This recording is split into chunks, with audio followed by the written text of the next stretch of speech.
Hi, everybody. Welcome back to The Reason We Learn. I'm Deb Fellman, mom, homeschooler, educator. So, today is a sad video. It's a very sad video.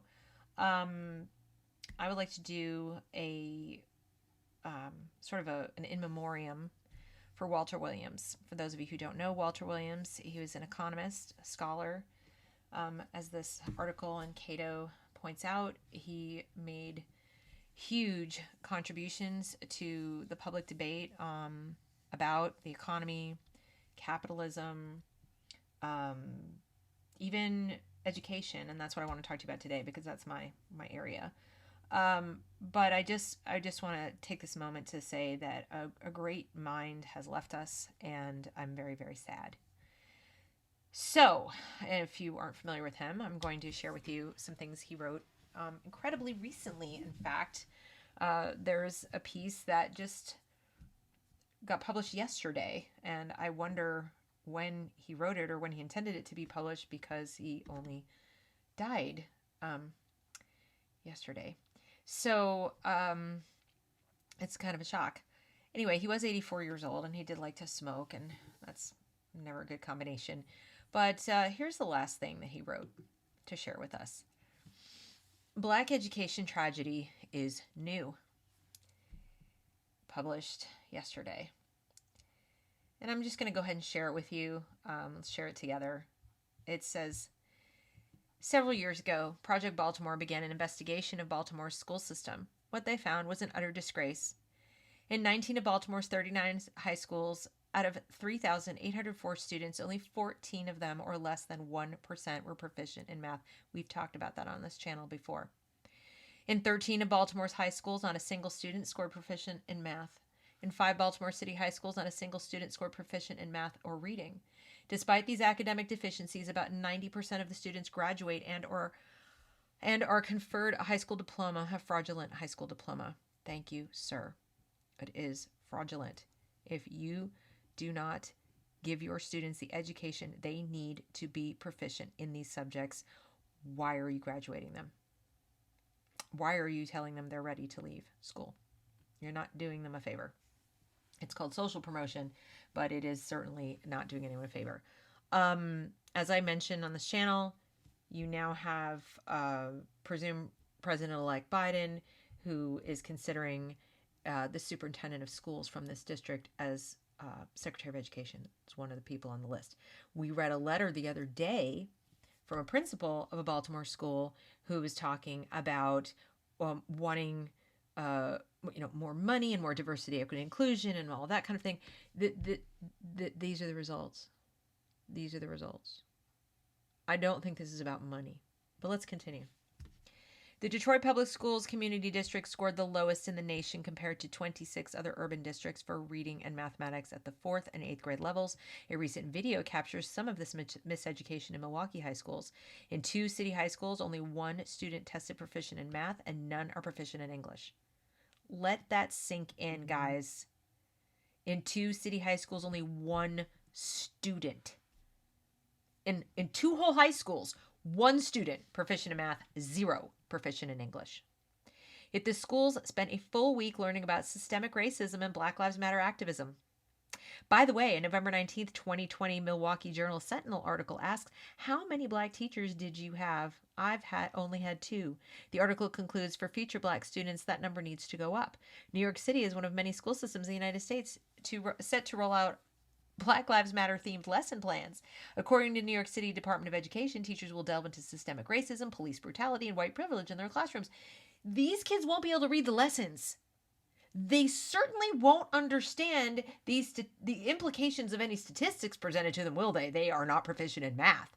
I think it ought to be against the law. I'm not even exaggerating. I don't think you should be allowed to present students who are not proficient in math with lists of statistics and then tell them there's meaning in those statistics. That just strikes me as straight up indoctrination. Statistics can be manipulated even to people who understand math. You have to have a keen mind and numeracy to understand when people are messing with you with statistics. Now take kids who are not proficient at math and tell them this percent of that percent and juxtapose things they don't understand. This is indoctrination.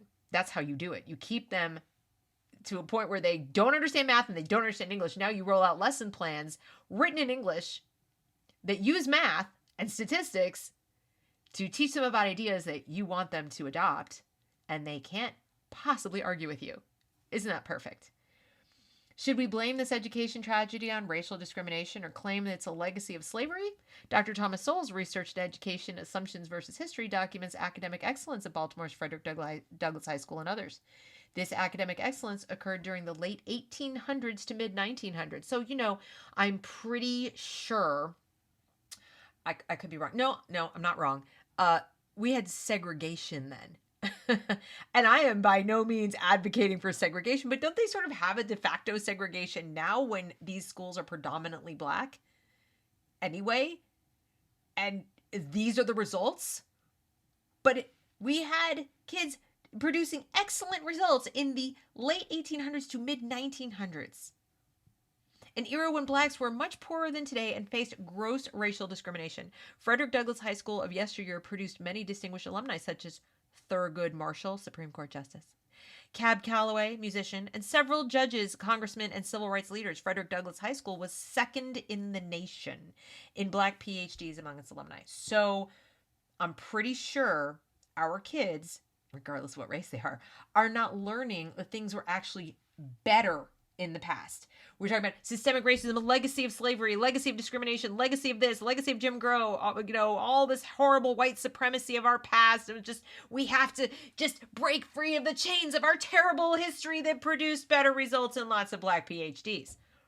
Something doesn't compute. Maybe that's why they don't want them to learn actual history, so they don't notice that things have gone like this, including the black middle class.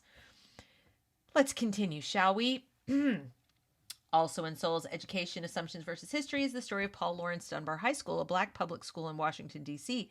As early as 1899, its students scored higher on citywide tests than any of the city's white schools. Did you hear that? Yeah.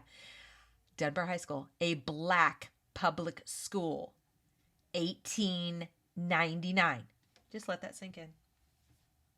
1899. Yeah. Higher than any of the city's white schools. But white privilege, white supremacy, nation was built on it. Whites always did better, always had an advantage. Yeah, definitely. Okay. From its founding in 1870 to 1955, most of its graduates went off to college. Most of its graduates. Dunbar's distinguished alumni include U.S. Senator Edward Brooke, a physician, Charles Drew, and during World War II, nearly a score of majors, 9 colonels, a lieutenant colonels, a brigadier general. Today's Paul Laurence Dunbar and Frederick Douglass High Schools have material resources that would have been unimaginable to the predecessors. So that means those schools that turned out those PhDs, those brigadier generals, those doctors, those lawyers, Supreme Court justice, probably were barely heated. Okay, just so you know. However, having those resources have meant absolutely nothing in terms of academic achievement. So, was it about money? I don't think so, because those schools were segregated and poor. Probably barely heated in the winter. Pretty sure they didn't have brand new books. They definitely didn't have computers. They probably had like one pencil they had to share between them. I don't even know. But I can almost guarantee you they did not have top-notch resources. Definitely didn't. We also didn't have unions, just as a side note.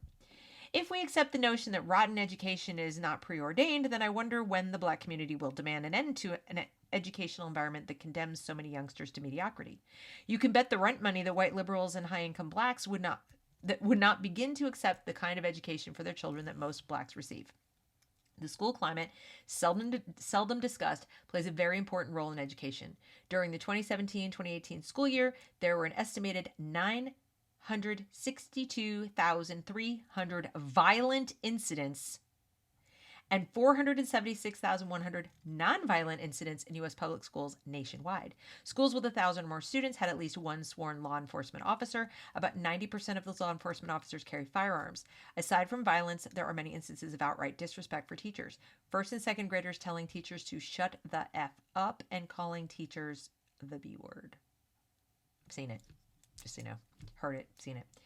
Years ago, much of the behavior of young people that we see today would have never been tolerated.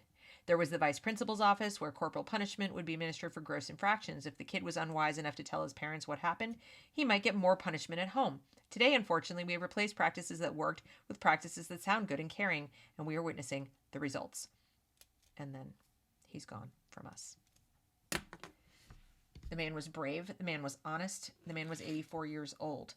The man, at one point, Walter Williams, in his life, was pulled over by a cop, dragged from a car, beaten, almost unconscious.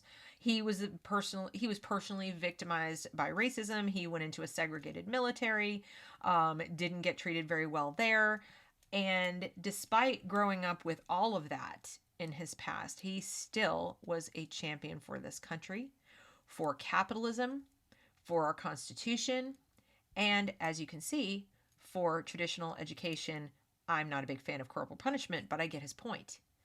And his point simply is that we should not be tolerating some of the behaviors that we tolerate. And we don't just tolerate, we're saying remove the police from the schools, which now means you aren't protecting the kids who aren't doing anything wrong. We were told by President Barack Obama we shouldn't be suspending people because black students are suspended at disproportionately high numbers. Well, if you have a school that's almost entirely black, what do you expect? And this is not known. What I just read to you is not widely known.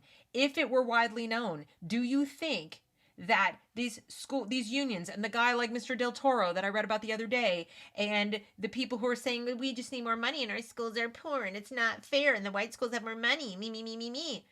I promise you the black schools that did better than the white schools in Baltimore back in the early 1900s had less money than those white schools, or at least the same. Okay? They certainly didn't have more. And yet they had better results. This isn't about money.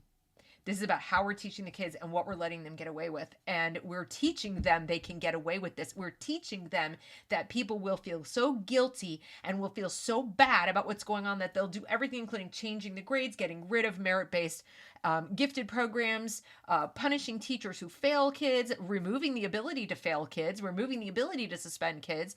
We're going to do away with failure by hiding success, and then we'll hide failure. And this is why we don't have these results. These results were possible in a segregated country. We were told they weren't. We were told that the reason that these results exist is systemic racism. We're teaching kids about systemic racism instead of improving their academics. Apparently, we're all done. We're all done with math. We're all done with English. We don't need to teach them how to understand what we're about to teach them. That isn't even true. They're not held back by systemic racism if these things are true. And these things are true. These are historical facts. You can check them. So I just want to share that. That was the last thing he shared with us. And I think it's so very important. And I hope that you will find somebody to share this video with so they can read this article or hear this article. I'll put the link in the description box. I hope you will read more about Walter Williams himself. If you're unfamiliar with him, he was a great man. I'm trying not to get choked up because I'm actually really, really sad. I mean, he was 84, so he lived a good long life, and but he was a national treasure. And every time somebody of his towering intellect leaves this earth, I feel we are a little sorrier for it. So I just wanted to share that with you today, and rest in peace, Walter Williams. If you like this content, I hope you will consider liking this video, commenting on this video, sharing this video, subscribing to this channel, and that's the video.